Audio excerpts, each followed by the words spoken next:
Assalamualaikum warahmatullahi wabarakatuh. The Honorable our lecturer, Sir Bani Wijaya, and all of my beloved classmates as the participants. I'm Rara Sandira, the student of Sriwijaya State Polytechnic. I come from 4BB, and in this video, I would like to review about the scriptwriting journal article.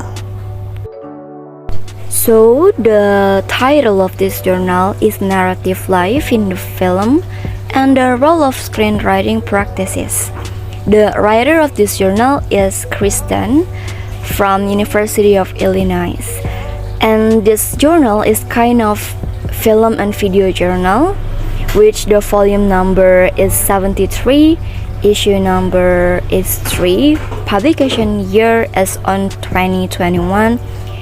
It has 15 pages, which is from 47 to 61. There are 3 main points in this part.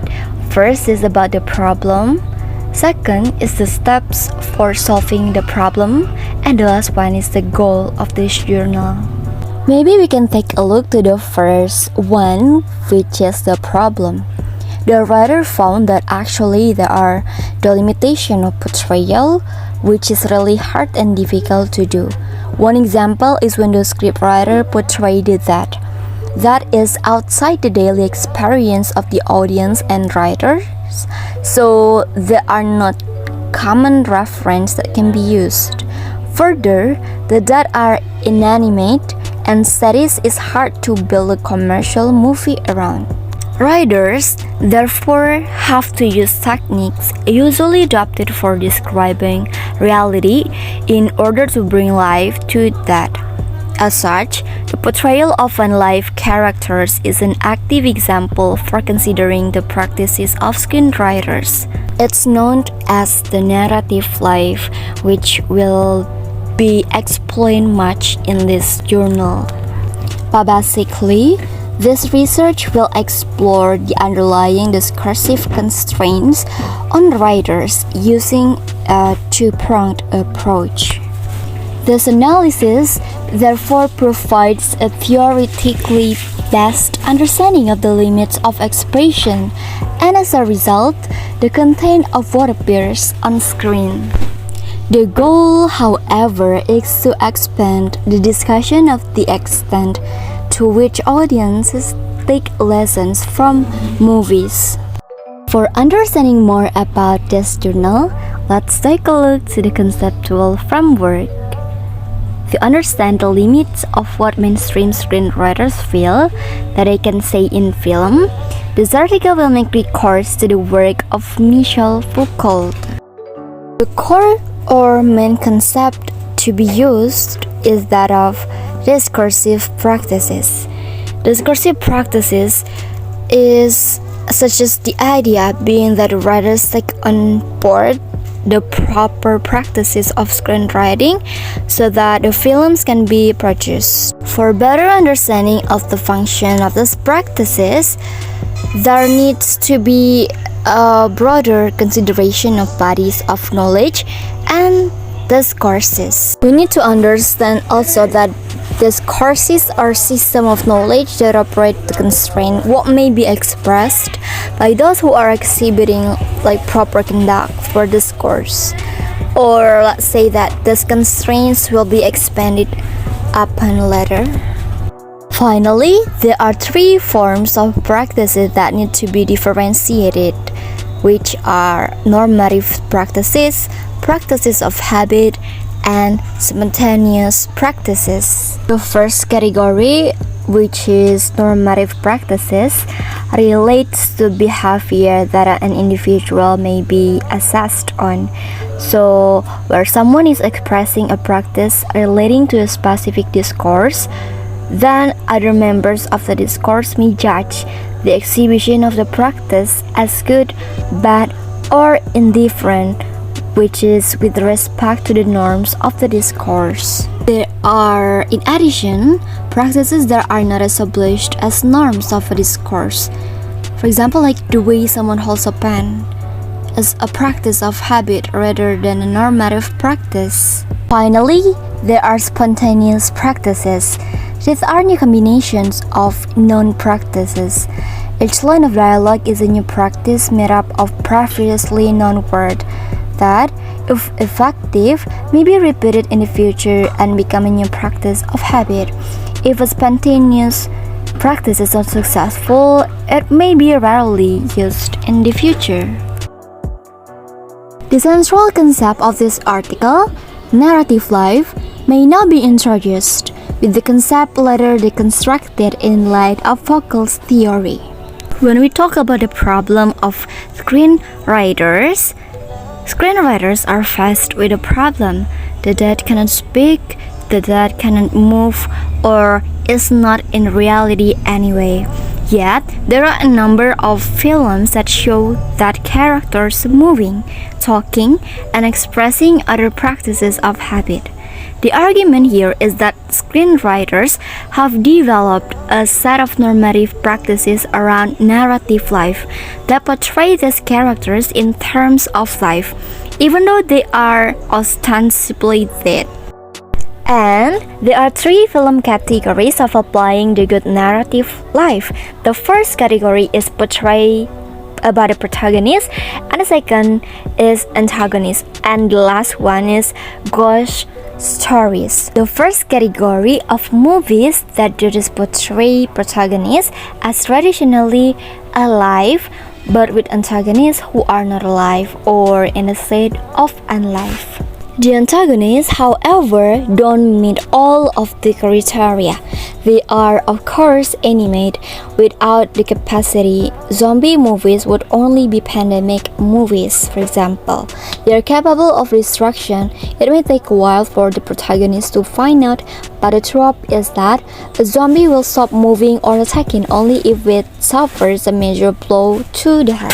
Another category of films that step outside the confines of life that we as audience members experience is ghost stories, any number of which have a live protagonist and unlive antagonist. In this part also, there are some examples of narrative life film. The films are not alive, at least not in sense we mean in reality. The first one is vampire genre film, which is The Hunger. It was created on 1983, and the second one is The Sixth Sense. It was created on 1999. Continue to the next part, which is explained about the narrative life and the discursive practices of screenwriters. Actually, narrative life in these movies may now be considered in terms of Foucault's notion of discursive practices. To set the obvious first, all of these films were produced and released, and therefore the scripts must have reflected at least the basics of the requirements of the screenwriting discourse. Three more specific points may be made. One, about how screenwriters may be understood in terms of discursive practices. A second, about practices and continuum of narrative life. And a third, about what can be understood from application of the concept of reverse gaze. There are two aspects to the point that the content of screenplays can be usefully understood in terms of discursive practices via an analysis of the concept of narrative life. Those aspects are the definition of the concept and how the concept can be best understood as continuum of practices. The first stage of analysis is to explore the asserted definition from a discursive perspective. For getting better understanding, the article journal also provided to other films can be considered as the narrative life, so that we can also get how they show the narrative life in that film. The first one is Beetlejuice. It was created on 1988, and Gosh, it was created on 1990. Both of these films have ghosts as their main character. meaning that the character's nature has a different impact on the narrative.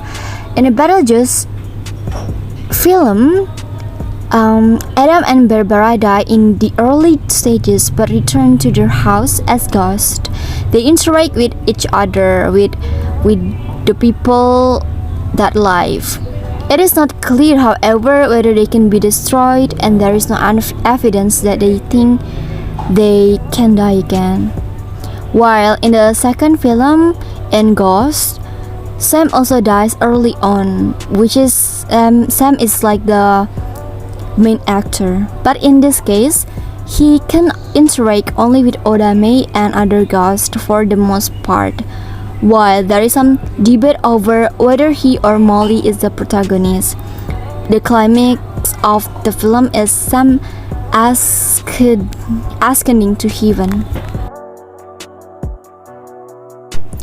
And it's the last part of this journal article, which is the conclusion.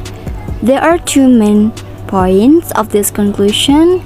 The first one, the main purposes of this article, and the second is the suggestion for this article from the writer. First one, we talk about the purposes of this article. There are three main points of purposes of this article.